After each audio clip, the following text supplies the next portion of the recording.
Kalau saudara lihat dalam sejarah, kalau baca salah satu kupasan salah seorang alim sufi, dia terang pasal Firaun. Firaun tu ada jasa. Dia bagi makan orang ribu-ribu satu hari. Dia bagi gaji pekerja dia ribu-ribu. Jasa lah tu. Tapi jasa apa? Jasa Firaun. Parah dah Anwar ni bila dia kata Firaun pun berjasa kerana memberi orang makan dan membayar gaji pekerja.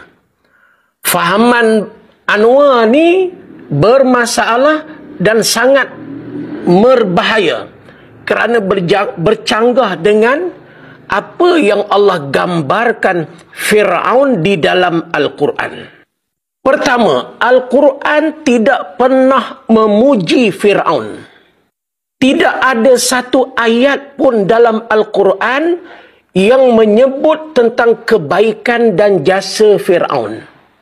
Sebaliknya, Al-Quran konsisten mengatakan Firaun sebagai zalim, bongkak dan perosak di muka bumi. Kedua, tidak boleh menormalisasikan kezaliman. Sekalipun Firaun itu dikatakan memberi makan dan membayar gaji pekerja, ia adalah hasil daripada rompakan, penindasan terhadap rakyatnya, kezaliman yang dia lakukan. Ini bukan jasa, ini dipanggil jenayah yang dilakukan oleh Firaun. Ketiga, bahaya ucapan Anwar ni.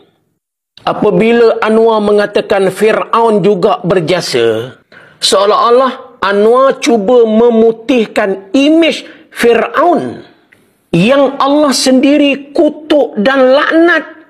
Al-Quran menegaskan bahawa Firaun adalah simbol kezaliman sepanjang zaman. Dan Allah tidak pernah menyebut sedikit pun kebaikannya untuk dicontohi. Justru jika nak bercakap tentang Firaun, gunalah bahasa Al-Quran. Apa Al-Quran kata tentang Firaun? Al-Quran kata dia zalim, dia melampaui batas, Allah laknat, Allah kutuk, dan akhirnya Allah tenggelamkan Firaun di dalam laut supaya menjadi pengajaran kepada manusia hari ini.